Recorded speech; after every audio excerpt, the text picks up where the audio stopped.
ეს შეიძლება მართლაც კარგი ამბავი იყოს, რადგან ეს შეიძლება იყოს ის გამოსავალი ისლამისტური გაბატონების წინააღმდეგ, რომელიც ჩვენგან არც ერთმა, მაგრამ ყველამ ვიცით, რომ შესაძლოა მართლაც დიდი ცვლილება გამოიწვიოს. მოდით ნახოთ ეს ვიდეო. მილიარდობით მიმდევრით, ისლამი ერთ-ერთი ყველაზე ძლიერი რელიგიაა დედამიწაზე, მაგრამ რაღაც კატასტროფული ჩუმად და თითქმის უხილავად ხდება. ის რუკიდან იშლება არა ომით, არა პოლიტიკით, არამედ რაღაცით ბევრად უფრო მარტივით და სრულიად შეუჩერებლით, ძალით, რომელსაც ისლამი ვერასდროს გააკონტროლებს. 2035 წლის 27 მარტია დილის ლოცის მოწოდება, რომელიც ოდესღაც კასაბლანკას მსგავს ქალაქებში ისმოდა, ბევრ უბანში დადუმებულია. ის რაც ოდესღაც წარმოუდგენელი იყო, რეალურად იქცა, რადგან მეჩეთები მთელ მსოფლიოში ცარიელია, ან სხვა დანიშნულებით გამოიყენება. ისლამა, რწმენამ, რომელმაც 1400 წლის განმავლობაში ცივილიზაციები ჩამოაყალიბა, სულ რაღაც 200 წლებში უპრეცედენტოდ დაცემა განიცადა და ეს ყველაფერი რაღაცის გამო, რაც თავიდან ასე უდანაშაულოდ ჩანდა. Wi-Fi სიგნალის. თუ ვიმეს რამდენიმე თვის წინ ეთქვა, რომ სმარტფონები ისლამს უფრო მეტ ზიანს მიაყენებდნენ, ვიდრე 1000 ჯვაროსნული ლაშქრობა, მას გიჟად ჩათვიდნენ. დიახ, ასე იქნებოდა, მაგრამ როგორც უფრო და უფრო ხედავთ, ძალიან შესაძლებელია, რომ სწორედ ინტერნეტი იყოს ის, რაც ისლამისტებს აჩვენებს ისეთებად, როგორებიც ისინი სინამდვილეში არიან. თუმცა, სწორედ ეს ხდება ახლა, არა დაპყრობით ან ძალადობით, არამედ ინფორმაციის მშვიდი რევოლუციით. დღეს გავარკვევთ, როგორ მოხდა ეს ციფრული ტრანსფორმაცია, რატომ გახდა ონლაინ კავშირი ისლამის ყველაზე დიდი სისუსტე და რას ნიშნავს ეს უპრეცედენტო ცვლილება მუსლიმური რწმენის მომავლისთვის, ჩვენს დაკავშირებულ სამყაროში. ის, რასაც ინტერნეტი დღეს ისლამს უკეთებს, უკვე ერთხელ მოხდა და პარალელები მართლაც გასაოცარია. 17 საუკუნის ევროპაში გერმანელმა გამომგონებელმა იოჰანეს გუტენბერგმა საბეჭდი პრესი გამოიგონა. მოულოდნელად მღვდლებმა ბიბლიაზე მონოპოლია დაკარგეს. საუკუნეების განმავლობაში ეკლესია აკონტროლებდა წვდომას, წმინდა წერილს ლათინურად განმარტავდა და ფაქტობრივად ხსნის კარს იცავდა. საბეჭდმა პრესამ ეს ყველაფერი შეცვალა. ბიბლია თარგმნეს ადგილობრივ ენებზე და ჩვეულებრივმა ხალხმა პირველად შეძლო მისი წაკითხვა. და რას აღმოაჩენდნენ ისინი? წინააღმდეგობებს, კორუფციას და წესებს, რომლებიც ეკლესიის სწავლებებს სრულად არ ემთხვეოდა. აქ ჩნდება მარტინ ლუთერი, ბერი და თეოლოგი, რომელსაც არ მოსწონდა ეკლესიის მიერ ინდულგენციების გაკიდვა, რაც ფაქტობრივად ჯოჯოხეთიდან გამოსასყიდი ბარათი იყო საფასურად. მისმა 95-მა თეზისმა ამ კორუფციაზე მიუთითა და ამტკიცებდა, რომ ხსნა რწმენით მოდის და არა პულით. საბეჭდი პრესის ხალობით მისი იდეები ელვისის საფრთხეებდა მთელ ევროპაში, რაც ეკლესიისთვის რელიგიური აზროვნების კონტროლს შეუძლებელს ხდიდა და გონია, რომ კათოლიკური ეკლესია მხოლოდ ლუთემზე იყო გაბრაზებული. მოიცადა სანამ გაიგებ რა მოხდა შემდეგ. პროტესტანტული რეფორმაცია დაიწყო. ახალი დენომინაციებისა და დებატების ტალღამ, ასევე ეკლესიის ავტორიტეტის წინააღმდეგ გამოსულმა განსხვავებული აზრის მქონეებმა ყველაფერი თავდაყირა დააყენა. ამან სასულიერო პირების ექსკლუზიური პრეტენზია სულიერ ჭეშმარიტებაზე დაამსხვრია და ევროპა ინდივიდუალური ინტერპრეტაციისა და დამოუკიდებელი აზროვნებისკენ წაიყვანა. საბეჭდმა პრესამ ფაქტობრივად საუკუნეების რელიგიური დოგმა დაანგრია. როდესაც ხალხი უშუალოდ წმინდა წერილთან ურთიერთობდა, ისინი მხოლოდ ეკლესიის პრაქტიკებს კი არა, ქრისტიანობის ფუნდამენტურ პრინციპებსაც კითხვის ნიშნის ქვეშ ახენებდნენ. რწმენა. ძალიან საინტერესოა იმის გააზრება, რომ ინფორმაციის ხელმისაწვდომობა ადამიანებს საშუალებას აძლევს რეალურად დაფიქრდნენ იმ ინფორმაციაზე, რომელსაც იღებენ. ინტერნეტი ამას გაცილებით უფრო მასშტაბურად აკეთებს, ვიდრე საბეჭდი პრესი, რადგან გახსოვდეთ, ადრე წიგნები ძალიან ძვირი ღირდა, რადგან ისინი ახლაც ძვირია, მაგრამ ინტერნეტი ყველას აქვს. ის გადაიქცა რაღაც პირადულ და დეცენტრალიზებულ ფორმად, რითაც რელიგიურ ინსტიტუტებს ხსნისა და მორალის ერთადერთი არბიტრების როლი ჩამოართვა. ამ ინსტიტუტების ადრე შეურყეველი ავტორიტეტი ნელ-ნელა დაეცა. ეხლა კი აქ იწყება ყველაზე საინტერესო ნაწილი. შემდეგ მოხდა განმანათლებლობა, პერიოდი, როდესაც მეცნიერებამ, ფილოსოფიამ და გონებამ წამყვანი ადგილი დაიკავა. შედეგი რელიგიისადმი მზარდი სკეპტიციზმი და სეკულარიზმის არმალობა ევროპაში. საუკუნეების განმავლობაში ეს ტენდენცია კიდევ უფრო გაძლიერდა და გამოიწვია ისეთი საზოგადოებების ჩამოყალიბება, სადაც სეკულარული მსოფლმხედველობა და არა ქრისტიანობა გახდა დომინანტური ბევრ ქვეყანაში. მე ამის დიდი გულშემატკივარი არ ვარ. არ ფიქრობ, რომ სეკულარიზმი ჯანსაღი გზაა. მართლა ვფიქრობ, რომ ადამიანებს სჭირდებათ რელიგიასთან ერთად ცხოვრება. მაგრამ საინტერესო მაჩვენებელია ის, რომ როდესაც ადამიანები თავად წყვეტენ რა ინფორმაციას იღებენ, ეს ნიშნავს, რომ რაღაცები იცვლება ჩვენ საზოგადოებაში. რაღაცები იცვლება. და ეს საინტერესოა, რომ ვიცოდეთ. ასეთ ადგილებში, როგორიცაა შვედეთი, საფრანგეთი და დიდი ბრიტანეთი, რელიგიური ადვილება ახლა ისტორიულ მინიმუმზეა. უმრავლესობა თავს ათეისტად, აგნოსტიკოსად ან სულიერად მიიჩნევს, მაგრამ არა რელიგიურად. ეს ერთ რეში არ მომხდარა, მაგრამ საბეჭდმა მანქანამ აანთო ნაპერწკალი, რომელმაც ეს ტრანსფორმაცია დაიწყო. ეხლა ალბათ გაინტერესებთ, თუ საბეჭდმა მანქანამ ქრისტიანობა ასე ძლიერ შეარყია, რატომ ჩანდა ისლამი ამდენი ხანი თითქოს ხელშეუხებელი? პასუხი შეიძლება გაგაუწოთ. ქრისტიანობას ისლამზე ადრე ჰქონდა დასატრისი. მუჰამედი გამოჩნდა მე-7 საუკუნეში და ამტკიცებდა, რომ მექასთან ახლოს მღვიმეში ღვთაებრივი დამოცხადებები მიიღო. და ბევრი მეცნიერი თანხმდება, რომ ისლამმა თეოლოგიური და საიუჟეტური ელემენტები იუდაიზმიდან და ქრისტიანობიდან არაბულ რელიგიურ კონტექსტში შეიტანა. მრავალი ყურანის ისტორია, როგორიცაა ადამი და ევა, ნოეს კიდობანი და მოსეს მიერ ზღვის გაყოფა, ორივე ბიბლიაშიც და ყურანშიც გვხვდება, თუმცა განსხვავებით, რომლებიც არაბულ კონტექსტში ესაბამება. მაგრამ განსხვავებით ქრისტიანობისგან, რომელსაც საუკუნეები ჰქონდა მოდერნიზაციასთან ადაპტაციისა და გამოწვევების, როგორიცაა განმანათლებლობა და დასაზლებად, ისლამმა ამგვარი დაპირისპირება ძირითადად აიცილა იმპერიების, ხალიფატების და მკაცრი სასულიერო კონტროლის გზით. მან ინტერპრეტაციასა და ავტორიტეტზე უფრო მჭიდრო კონტროლი შეინარჩუნა. ამ ადაპტაციის განსხვავების სრულყოფილი ძმაგალითი ისაა, თუ როგორ უპასუხა თითოეულმა რელიგიამ სამეცნიერო აღმოჩენებს. იმის ნაცვლად რომ გითხრათ რომელია მართალი, ხომ ასეა? ასე რომ თქვენ გაქვთ ეს ყველაფერი. Which is true, right? So you have სხვადასხვა სიტუაციებია, ხო ესე? გალილეო მე-17 საუკუნეში დიოცენტრიზმს გამოწვევა გაუწია. კათოლიკურმა ეკლესიამ საბოლოოდ შეურიგდა ჰელიოცენტრიზმს. მე-19 საუკუნისთვის ბევრი ქრისტიანული დენომინაცია გენეზის ახლებურად განმარტავდა, რათა დარვინის ევოლუციის თეორია დაეტია. შეადარა ეს იმასთან, თუ როგორ უარყოფენ დღემდე ბევრი ისლამური სასულიერო პირი ევოლუციას მთლიანად, ხოლო რამდენიმე მუსლიმურ უმრავლესობის ქვეყანაში მის სწავლებას სკოლებში კრძალავენ. 2018 წლის Pew Research-ის გამოკითხვა მაჩვენა, რომ სხვადასხვა ქვეყანაში მუსლიმებს შორის ევოლუციის მიღების საშუალო მაჩვენებელი დაახლოებით 27%-ს შეადგენდა. მაშინ როცა განვითარებულ ქვეყნებში ქრისტიანებს შორის ეს მაჩვენებელი 68% იყო. მაგრამ რა ხდება მაშინ, როცა რელიგია კონტროლს შიშის მეშვეობით ამყარებს? შემდეგი ნათელი შეიძლება არასასიამოვნო იყოს თქვენთვის. ეს მკაცრი კონტროლი გულისხმობდა რწმენის ნებისმიერი საშუალებით თავს მოხვევას. მუჰამედის სიკვდილის შემდეგ განგომილთა ომები დაიწყო, როცა რამდენიმე ტომმა გადაწყვიტა, რომ ისლამთან ურთიერთობა დაესრულებინათ. მისი გარდაცვალების შემდეგ აბუ ბაქრმა, პირველმა ხალიფამ, სასტიკი კამპანიები წამოიწყო მათი დასაბრუნებლად. მათი დანაშაული რა იყო? აპოსტაზია, ანუ ისლამის მიტოვება. ეს მკაცრი მიდგომა სისტემის შეცდომა არ ყოფილა. ეს იყო თავისებური მახასიათებელი, გზა რომლითაც ისლამის გადაჩენას უზრუნველყოფდნენ და განსხვავებული აზრის ჩახშობას ცდილობდნენ ჯერ კიდევ დასაწყისში.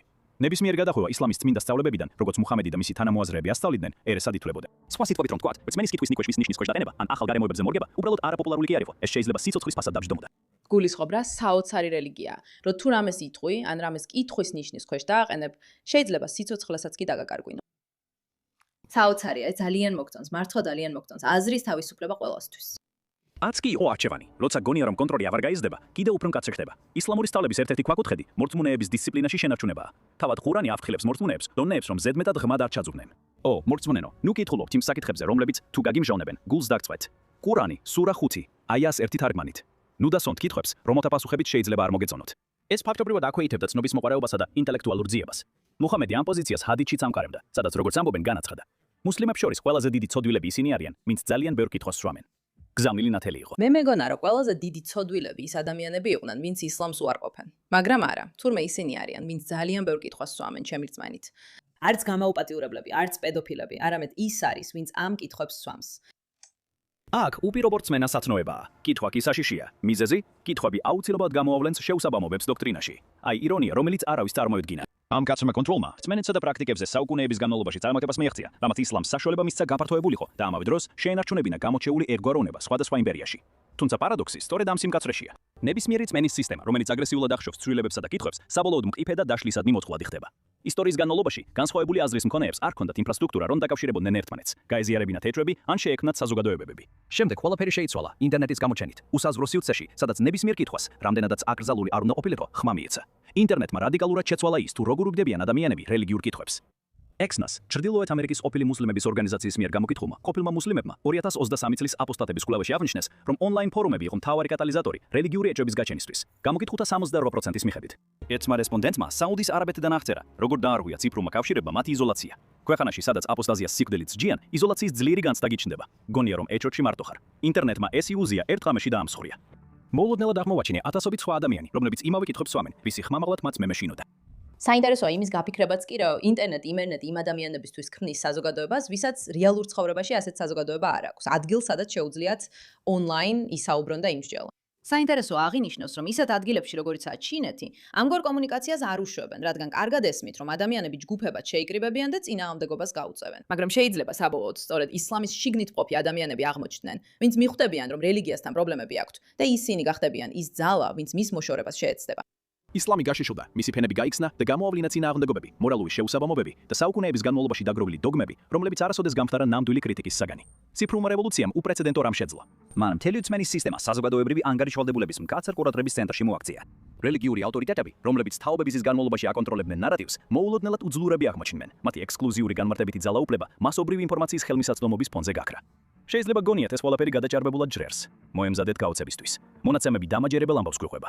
Pew Research Center-ის კვლევის მიხედვით, აშშ-ში მუსლიმად აღზრდილი ადამიანების დაახლოებით 24% საბოლოოდ ტოვებს რწმენას. ეს რიცხვი საკმაოდ დიდია, მეგობრებო. ეს მაჩვენებელი ძირითადად ასახავს ქრისტიანობისგან განგომის მაჩვენებლებს ამავე რეგიონში. გლობალურად ამ ტენდენციის თვალყურის დევნება უფრო რთულია სტიგმისა და სამართლებრივი სასჯელის გამო, თუმცა აშკარა რომ აპოსტასია იზრდება და ინტერნეტს ამაში დიდი როლი აქვს. ესეთი პლატფორმები, როგორიცაა Reddit-ის ყოფილი მუსლიმების ჯგუფი, რომელსაც 400,000-ზე მეტი წევრი ჰყავს, და X-ზე ჰეშტეგები, როგორიცაა X-Muslim-because, ქმნის უსაფრთხო სივრცეებს, სადაც ადამიანები თავისუფლად განიხილავენ საკუთარ ეჭვებს, აზიარებენ თავიანთ ისტორიებს და პოულობენ სოლიდარობას. ეს მხოლოდ დასავლეთის ქვეყნებს არ ეხება. ესეთ ქვეყნებში, როგორიცაა საუდის არაბეთი, გამოკითხვები მიუთითებს, რომ ახალგაზრდების მნიშვნელოვანი ნაწილი, დაახლოებით 25%-მდე, თავს არარელიგიურად მიიჩნევს. დაფიქრდით ამაზე. ქვეყანაში, სადაც ათეიზმი ტერორიზმს უდავდება, ყოველ 4 ახალგაზრდაში ერთი რელიგიას ეჭქვეშ აღენებს. ციფრულმა ეპოქამ წარმოშვა ფენომენი, რომელსაც სოციოლოგები ახლა ვირტუალურ უმას უწოდებენ. ეს არის ონლაინ რელიგიური საზოგადოებები, რომლებიც საზღვრებსა და გეოგრაფიას სცილდება. ეს ციფრული სივრცეები მორწმუნეებს, დაეჯობულებს და ყოფილ მორწმუნეებს საშუალებას აძლევს ურთიერთობდნენ ისე, რაც ადრე შეუძლებელი იყო. როგორც დოქტორი სამინა ალი, ჯორჯთაუნის უნივერსიტეტის ისლამური კვლევების პროფესორი განმარტავს, ის რასაც ჩვენ ხედავთ, უპრეცედენტოა ისლამის ისტორიაში. რელიგიური ინტერპრეტაციის დემოკრატიზაცია. როდესაც ინდონეზიაში 16 წლის მოზარდი პირდაპირ ეწინააღმდეგება ალ-აზჰარის სწავლულების ფათვას X-ზე და იღებს მნიშვნელოვან ხარდაჭერას, ტრადიციული ავტორიტეტის სტრუქტურები იწყებს რღვევას. მსოფლიო ღირებულებების კვლევის სტატისტიკური ანალიზი აჩვენებს ამ თაობათა ცვლილებას. თურქეთში, ლიბანში და ტუნისში 30 წლამდე მუსლიმებს შორის რელიგიური პრაქტიკა 12-დან 17%-ით შემცირდა. კიდევ ერთხელ მინდა გავიმეორო, მე არ ვარ ადამიანი, რომელიც რელიგიური პრაქტიკის დაშლას ემხრობა. ვფიქრობ, რელიგია ერთ-ერთი საუკეთესო რამაა, რაშიც ადამიანს შეუძლია მონაწილეობა მიიღოს. ის იძლევა ღირებულებას, იძლევა მნიშვნელობას. ის აძლევს ადამიანს რაღაცა ბევრად უფრო დიდს, ვიდრე უბრალოდ იყო ადამიანი, რომელიც ცდილობს თავისი ცხოვრების მიზანი იპოვოს. თუმცა ამავე დროს ის ფაქტი, რომ ინტერნეტი გარკვეულ პასუხს იძლევა, ადამიანებს აძლევს ადგილს, რომ გააცნობიერონ, მოიცადე ის, რასაც ამდენი ხანი გვაწვდიდნენ, უბრალოდ არ არის სწორი და ჩვენ გვინდა წინააღმდეგობა გაუწიოთ. ეს უბრალოდ გასაოცარია. და მე დავამატებ იმას, რაც ამ ვიდეოში არ იყო ნათქვამი, მიუხედავად იმისა, რომ მისი ისტორია მართლაც საინტერესო იყო. და შეგიძლიათ თავადაც ნახოთ. ისინი მართლა ძალიან კარგი არხია, სახელად Pool of Nations-ი. თუმცა ის ნაწილი, რაც უნდა დავამატო, არის ის, რომ გარედან ადამიანები, რომლებიც არასდროს გააკრიტიკებდნენ ისლამისტებს, გარდა დიდი ომებისა, ხო ასეა? ანუ, მაგალითად, ყავდათ ჯვაროსნები, რომლებიც ისლამისტებს ებრძოდნენ, მაგრამ ასევე ყავდათ ებრაელები და ქრისტიანები, ადამიანები, რომლებიც საბოლოოდ ჯვაროსნული ომების შეეშინდათ. ეხლა ინტერნეტის საშუალებით ჩვენ შეგვიძლია ამაზე საუბარი დავიწყოთ და ხმა ავიმაღლოთ. ამიტომ მთავრობები ისევ ცდილობენ დაგჩაგრონ რასიზმის გამო და ჩვენ ისლამისტებიც ვნახეთ. ისინი ცდილობენ ადაპტირებას, ხომ ასეა? ისინი რასიზმს ამხელენ. ისინი ყველა ამ განსხვავებულს ამხელენ. ჩვენ წინააღმდეგ თვითმკვლელურ ემპათიას იყენებენ, ხომ ასეა? ღასანის ახალი წიგნი, რომელიც მართლაც საოცარია. ისინი ყველა ამ ელემენტს ჩვენ მაგრამ ინტერნეტი ქმნის სივრცეს იმ ადამიანებისთვის, ვინც აცნობიერებს, მოიცადეთ ერთი წამით, ჩვენ რაღაც სისულელეს გვტენიან, რომ ეს უბრალოდ უნდა მივიღოთ, რადგან არ გვინდა რასისტები გამოვჩნდეთ. მაგრამ სინამდვილეში ეს ყველაფერი ჩვენს ცხოვრებაზე უაღრესად დამაზიანებლად მოქმედებს და ჩვენ ეს არ გვაინტერესებს. და სწორედ ასეთი მოძრაობებია, წინააღმდეგობის მოძრაობები და სხვა ადამიანები, რომლებიც ინტერნეტში ამბობენ, გამარჯობა, ეს არ მოგწონს, ეს პრობლემურია. რაც შემდეგ ქმნის პოლიტიკურ ზეწოლას, რომ ყველაფერი უკან დააბრუნონ, ხო ასეა? ასე რომ ეს მხოლოდ განდგომილები ან რელიგიიდან წამოსული ადამიანები არ არიან. რაც შემცვლად რაღაც გაურკვეველია, როგორ გრძნობ თავს ამასთან დაკავშირებით. არამედ ეს არის ასევე უნარი, რომ რეალობაში დაინახო და ამოიცნო რაღაცები, რასაც ინტერნეტის გარეშე ვერ დაინახავდი. ვერ შეძლებდი სხვადასხვა თვალსაზრისით წვდომას, ან ვერ დააკავშირებდი წერტილებს, რომ ეს მოვლენები მრავალ ქვეყანაში ხდება. ჩვენ არ გვეცოდინებოდა, რომ ევროპას ასე იპყრობენ. ჩვენ ვერ გავიგებდით ამ ყველაფერს. და სწორედ აქ არის ინტერნეტის როლი, რომ გამოავლინოს ეს ყველაფერი და იყოს ინსტრუმენტი, რომელიც გვიმტკიცებს, რომ შეგვიძლია ავდგეთ და გავერთიანდეთ. და მილიონობით ადამიანი არსებობს, ვისაც უკვე მობეზდა ისლამისტური დაპყრობა. არ მჯერა იმაში, რომ ხალხმა რელიგია ისე უნდა უარყოს, თითქოს ღმერთი არ არსებობს და უბრალოდ ათეიზმით გააგრძელოს ცხოვრება. არ ვფიქრობ, რომ ეს ჯანსაღი ცხოვრების სტილია. მაგრამ ვფიქრობ, რომ რელიგია, რომელიც გეუბნება, რომ დაგსჯის სიკვდილით თუ მას ეჭქვეშ დააყენებს, ძალიან პრობლემურია და ადამიანს უნდა კონდეს უფლება დაეჭვდეს და კითხვები დასვას. და საზოგადოება, რომელიც გეუბნება, რომ თუ რამეში ეჭვი შეგეპარა, რაც ცუდად გეჩვენება, მაშინ რასისტი ხარ, იმის ნაცვლად, რომ აზროვნების შესაძლებლობა მოგცეს. ესეც პრობლემურია. და ინტერნეტი ისე განვითარდა, რომ ორივეს ემსახურება. მე კი პირადად ამას სრულად ვეთანხმები. მადლობა ყურადღებისთვის.